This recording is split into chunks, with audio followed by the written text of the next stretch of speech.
What is up, Bean Team? It is your boy King Bean back at it again with another video, and today we are going to be talking about Supergirl. I saw it in theaters a couple days ago. Me personally, I really enjoyed it. I thought it was good for what it is. I know that it is getting a lot of hate on the internet right now, but I didn't think it was that bad. Like, it's not great, but it's not terrible either. And yeah, let's get straight into it. I think a big part of my critique of the film is that before I watched the film, for the past 2 weeks I've been reading the comic Supergirl, Woman of Tomorrow, and I think it is a really good book. Surprisingly, Tom King wrote a good book. No shade to Tom King, but I don't know, his only other work that I've read is the City of Bane arc in Batman, and it is terrible in my humble opinion. But I've read Woman of Tomorrow and I really enjoyed it. It is beautiful. It's very well written. I enjoyed that. And from the promotion, they were making it sound like they really wanted to make the movie kind of like a one-to-one adaptation of the book, which didn't really happen, and I'm gonna get more into that later. But a lot of my critique is based around the fact that I have read the book, and that's where a lot of my criticism comes from. And so if you haven't read the book, I'm gonna talk about how it's different and why you should probably read the book.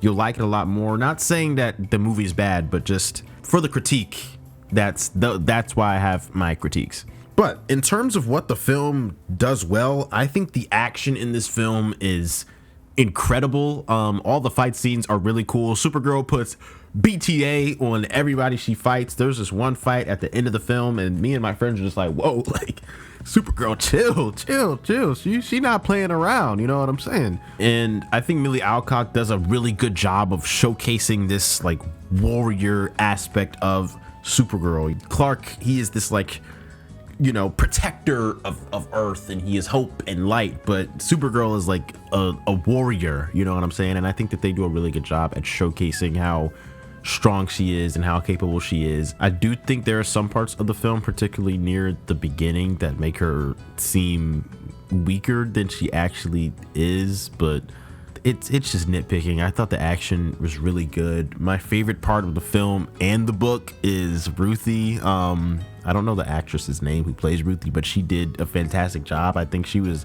a perfect adaptation of Ruthie in live action. And I think they do a really good job at, you know, showcasing her grief and her own logic of her sense of honor and her wanting to get revenge and everything in the film. I think that they do a really good job with that. Yeah, she was easily my favorite part of the film, other than Supergirl. Like, Supergirl's really cool, but Ruthie is my GOAT. The film kind of moves at a very fast pace, in my opinion. Like, it's only what, an hour and 50 minutes. It's not even, it might be 30 minutes. I don't know. It's not even 2 hours long, and I feel as though the movie moves kind of fast. Like, it works for this narrative and what they're trying to do. Like, I don't think they were trying to do like an in-depth character study of Supergirl like the book does, which I think would be cooler. I think we could have used a little bit extra time in the film, but I feel like the story that they were trying to tell works with how fast paced it goes, and I don't think the fast pace is a negative in my opinion. A lot of people were talking about the color of the film.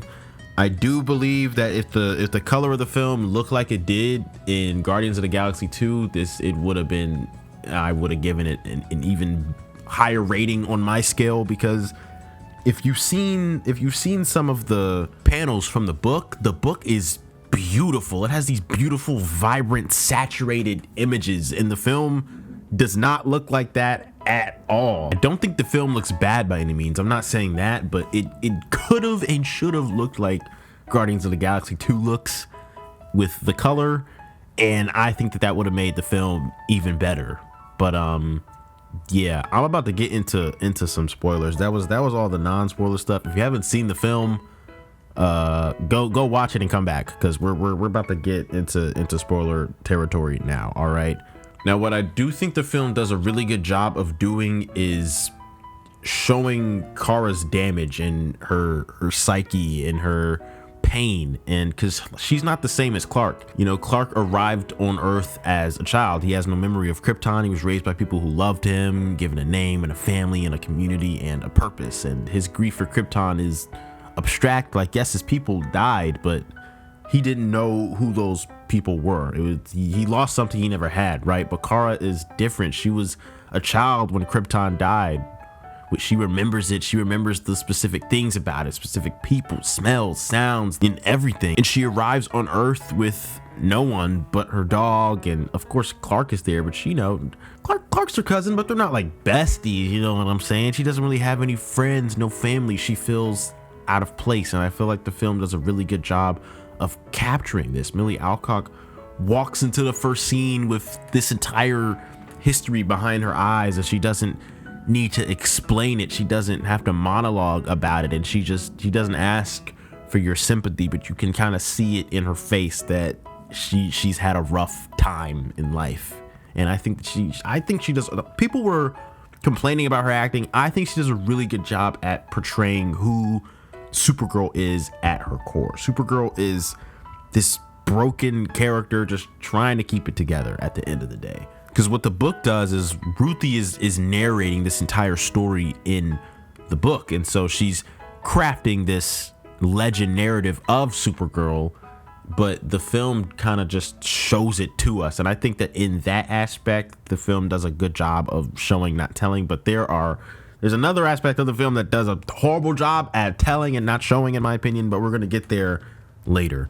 But like I was saying, in the book, Ruthie is narrating the entire story, and she is controlling the story. She decides what we know and when we know it. She is deliberately an unreliable narrator at moments, shading things slightly, building Supergirl into a figure larger than life, withholding information of the plot from us to keep us surprised. And the film doesn't really keep us surprised the whole time. And I think that brings me into Krim. Let's talk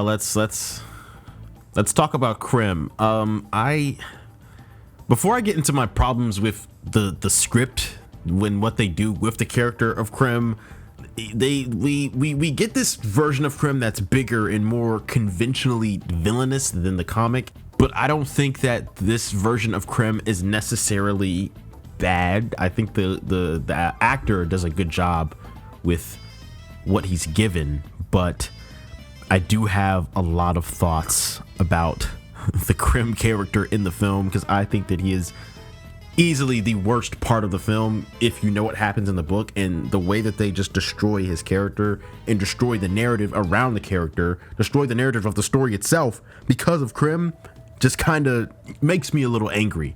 And just like Krim shot Crypto, can you please shoot that subscribe button, please and thank you. Drop a like as well. Like 99% of you are not subscribed. If Ruthie could cross the entire galaxy with nothing but a sword and revenge on her mind, and she could get the job done, you can get the job done too. Please hit the subscribe button, join the Beam Team. I love you. All right, let's talk about Krim. In the book, Krim of the Yellow Hills is not physically imposing. He's not a warrior. He doesn't fight Supergirl one-on-one and survive. He is this, small, opportunistic, cowardly man who he can fight. He is a good fighter, but he's just a guy. You know what I'm saying? He's not some superhuman man who can catch a tank with one arm like he does in the film. He's just a dude. And in the beginning of the book, he kills Ruthie's father because Ruthie's father gets mad at him for making some joke about their king, and so he just kills Ruthie's dad. And then further on in the book, he's not a brigand in the book. He talks his way into joining up with the brigands by helping them commit genocide on half a planet. I don't even know if I can say that word on YouTube, but he helps kill off half of a planet's people, and the brigands are impressed by this, and so then he goes and joins up with the brigands. And when he joins with them, he keeps going and going, and he helps them kill a whole bunch of people. He commits atrocities across the entire galaxy, not out of ideology or super villainy, just because he just does it. He just likes to kill people. He's just an evil guy, and I think that's what makes him a villain. He's not some Saturday supervillain of the week who shoots the dog and is just this villainous guy. No, he's a coward basically throughout the entire book, but he's just a random dude who's evil, and I think that makes him an even bigger villain. Because when we get to the end of the book, he's genuinely pathetic. When once Supergirl and Ruthie have him cornered, like at the end of the book, right? Ruthie, she fights Krim one-on-one and she wins, and Krim is like groveling on the ground, like pathetically asking not to be killed and stuff, and he's just, I feel like that makes him a better character in my opinion than what they did in the film. And that's just me. I think that him being physically terrifying and running this SEX trafficking operation at a galactic scale is just a bit too much. He, like, in the film, he kills Ruthie's entirely in the opening scene, and I'm just like, I feel like that was a little too much for me. I like Krim's version of him in the book better. I think that he's easily the worst part of the film, and that is the reason that my rating drops down a lot of notches. And then let's talk about the ending, because before I talk about the ending, let's talk about the writer of the film doing an interview, and she was talking about how in the book Ruthie kills Krim. No, she does not. Did you read? Are you an idiot? Yes, because Ruthie does not kill Krim in the book. The whole point of the book was that we're not going to kill Krim because revenge is wrong. At the end of the day, it does something to you. It messes up your brain, and they decided to throw him in the Phantom Zone. They don't kill Krim in the book. So the writer of the film saying this just tells me all I need to know about what's going on. James Gunn, get your people in check, all right? Because this is not, I'm not allowing this. Get a better writer who actually reads the book and understands the source material, because Krim does not die in the book. Let's get that out the way. Like, literally, Ruthie cannot kill him. That is the entire point. She has him on his knee. She has her father's sword at his neck, and she has spent the entire 8-issue run dreaming of this exact moment. She has a speech prepared that she gives him, and then she swings the sword, and she physically cannot kill him because of everything she has watched Supergirl do across the film. The little things, the quiet choices, the way Kara treated strangers she would never see again. All of that is inside Ruthie now, and it has made her someone who cannot do this thing that she came here to do. And then once Ruthie can't do it, Supergirl has this whole fight, and she fights the entirety of the brigands, and she comes down to the planet all bloody and stuff, and she picks up the sword herself, because after everything she has witnessed in the book, even after using Ruthie as a vessel for a lesson about the costs of vengeance, Kara, after seeing all the killing that the brigands have done throughout the book, like, the brigands are evil people. In the book, they literally go from planet to planet killing everybody on that planet. If not everybody, they leave like 1 or 2 people, but that's just kind of what they do. They just kill people for fun. And the whole book, they're trying to find where they're going to be next so that they can stop them, and they go to so many planets and they see so much death. And once Supergirl sees this, she's kind of over the no killing thing. She has become jaded. She's watched her planet burn down. She's watched all these other planets get killed. So at the end of the book, she's like, F it, I want to kill this guy. And Ruthie is the one to stop her. Ruthie, the 14-year-old girl who started this story wanting nothing more to kill Krim, has to be the one to talk Supergirl down, and together they throw him in the Phantom Zone. And that's the ending, and that's beautiful. And the film does not do this. In the film, Kara spends the entire runtime announcing the theme of the film. She tells Ruthie repeatedly out loud in speeches that revenge is wrong, that killing doesn't heal you, that pursuing this will hollow her out. She says it so many times and so explicitly that by the time you reach the climax, the film has already told us this thesis a dozen times over. There's no room left for the story to discover anything. And then after all this speechifying, Supergirl just kills him anyway. And I think it was a valid kill. I'm not gonna lie. The way the film was going, it was valid, but I just think that the way that the book does it is better, and Ruthie just not even having the urge to do it anymore because of her seeing what Supergirl has done. not Supergirl, because Supergirl tells her that she didn't even need her to come on this journey with her to kill Krim. Like the whole point of them beating Krim in the book was so that they could find out how to save Kara's dog. They wanted to save Crypto, right? But then we get to the end of the book and Kara tells her Crypto's fine. She just brought Ruthie with her to show her that killing was bad. And she doesn't tell her this to the end of the book. She's just she didn't know how to teach her how killing was bad, but Ruthie says that she taught her through her actions. And I think that that's just beautiful, a beautiful show not tell moment. And this film does a horrible job at telling instead of showing. And yeah, we could have done better. I don't want to be beat on the head with the point of the film. I want you to show me through the visuals and in the actions of the characters what the film is about.